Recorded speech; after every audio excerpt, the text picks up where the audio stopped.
streamlining or reforming the sugar sector. Mr. Speaker, if there is an area where there are more cartels than anywhere else, is this space of sugar. And Mr. Speaker, I would want, when we started this process of bringing about reforms in the sugar sector, I personally met 57 members of parliament at Calro. I met the governors at Calro from the sugars growing areas because we wanted to agree on how to move forward because we understand the meaning of this industry to the economy of Kenya and the people of the western region where sugar is grown. And Mr. Speaker, you know, government has committed a lot of resources and continues to invest in this sector, and it is quite really painful because we've just concluded paying farmers around 1.3 billion shillings, and we have a debt and balance of around 400, so that we can be able to get back farmers to their farms and be able now to produce cane for crushing. You know, this country has a lot of serious shortage of sugar to the extent that we are forced to import the sugar from COMESA and non-COMESA countries.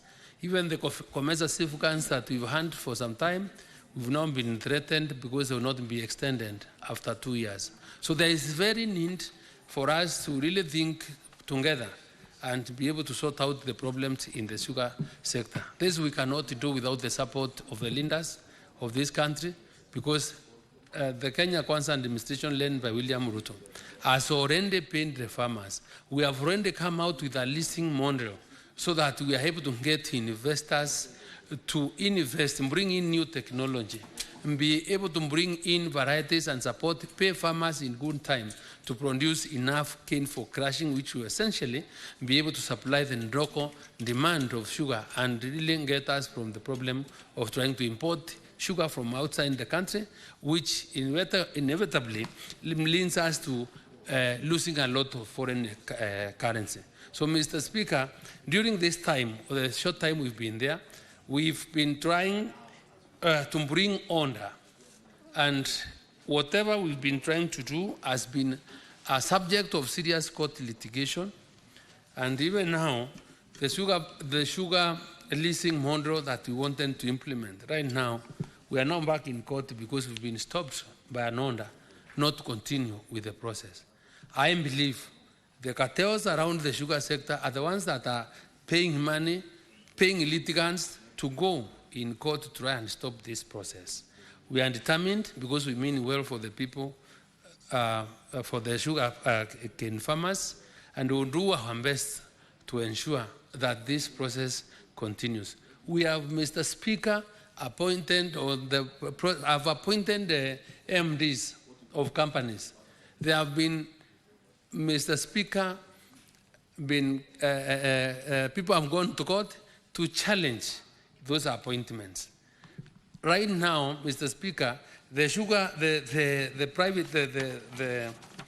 the public sugar companies, which we are all aware of, Mr. Speaker, are people on acting capacity. Even the last appointment I was supposed to do was sugar. And before I would pronounce myself to the appointment, I got an order, so you can't appoint so and so. And neither can you appoint any of the recommended people. So, Mr. Speaker, if there was, don't appoint Mr. So-and-so, and because the recommendation sent to me are 3 names, I would have picked anyone. But now we're in a state where we have to believe in the rule of law as a government. We have actively now involved in court to deal with these issues.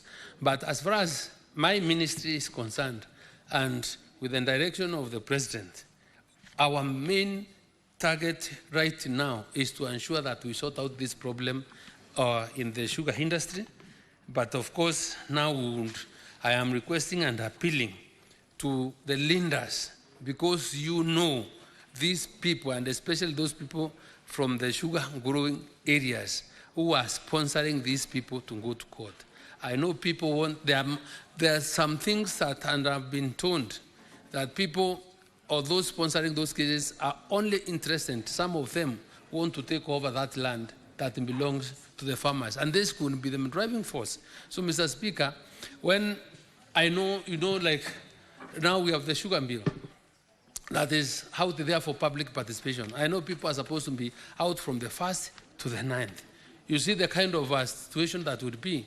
For example, running a sugar bill without representatives of the sugar farmers within AFA that is running, that is supposed to participate in this exercise. So we have issues, Mr. Speaker.